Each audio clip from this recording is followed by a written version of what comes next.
IRCTC, which is the first one. It reported its Q4 numbers with a 37% growth on their revenue. This is on a year-over-year basis.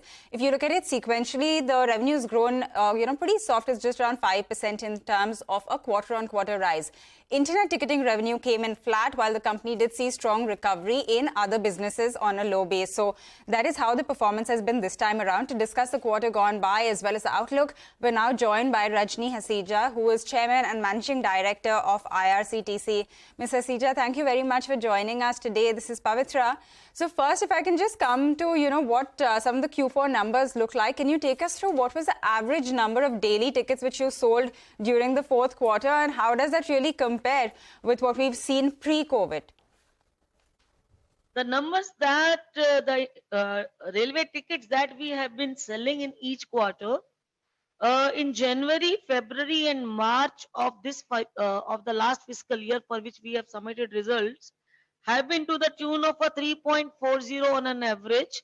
Put together in the 3 months, we have issued around, 10.4 CR of tickets have been sold.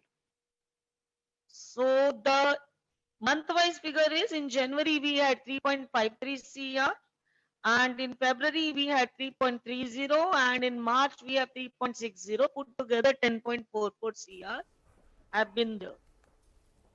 So that, ma'am, is about 10 to 12 lakhs on a daily basis over the average of Q4. Can you tell us if this trend has sustained in April and May? What are the May numbers looking like, the average ticket sales?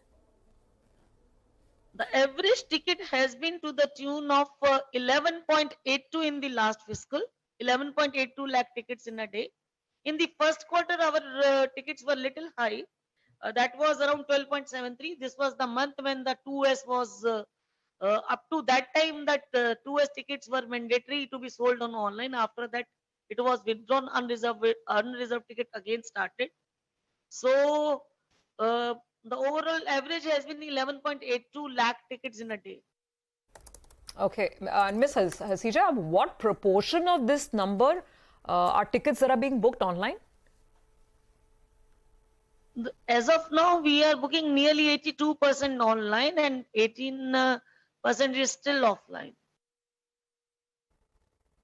Okay, got that. Could you also take us through what the target is like for FY24 when it comes to just the catering business? If you could help us with that number.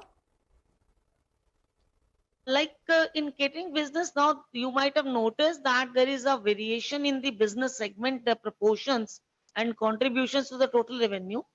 Earlier, the internet ticketing not only having the additional, the maximum EBIT margins, but they were also a biggest contributor to the turnover in the previous years. But this is not changing.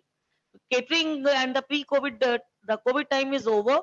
The catering is now full-fledged live, and we are providing services. And catering has this year contributed nearly 41% of the total revenue. That is nearly 1,500 crores or so that has been contributed by the catering segment alone. So you can say, and the future looks brighter on the catering side as well, as we are getting more and more trains. Earlier we were having only 417 trains with the pantry car pre-COVID level. Now we are having nearly 497 trains which are having the pantry cars, and more Vande Bharats are getting added to it. So as far as the mobile catering, which contributes maximum chunk of the catering business, things looks very rosy in the years to come. Ma'am, particularly for Rail Neil, your packaged water business, what's the outlook for FY24? We have done much better than the previous year. That was the pre-COVID regime, when our capacity utilization was nearly 46%. From 46%, our capacity utilization has gone up to 73%. So is the sale. We have not only produced nearly 50.5 lakh liter bottles in a day, but we have also inaugurated one of our plant in Bhusawal, which has added to the capacity. In the years to come, our plan is that we will not only upgrading our infrastructure in the existing plants, but we are going to enhance their capacity as well, so as we are able to meet the requirement. in addition to bringing the new plants, 4 new plants, which should be commissioned in the coming year. Okay, so the rail near part of the business also seems to be picking up around 70 crores in this quarter. Finally, just leave us with your outlook for FY24. What can we expect in terms of both the revenue as well as the margin for this financial year? We can expect good results, sir. We can expect very good results. It will not be appropriate to give you the exact margins, but as you can see, our margins are going to be more or less same. So we can expect good results in the days to come. All right, so that is the management of IRCTC talking to us and, taking us through their outlook for Q4, for FY24 as well. Q4 has been quite good and they have seen a good improvement across their businesses. However, the sequential growth in the revenue, like we were pointing out, has been a little bit soft. We will get into a short break here, but as we do that, here's a quick programming note for you. Future Female Forward, brought to you in association with HSBC, is, looking at creating an equitable workplace today at 5 today in Hyderabad. So we are going to bring you that complete coverage over here on CNBC-TV18.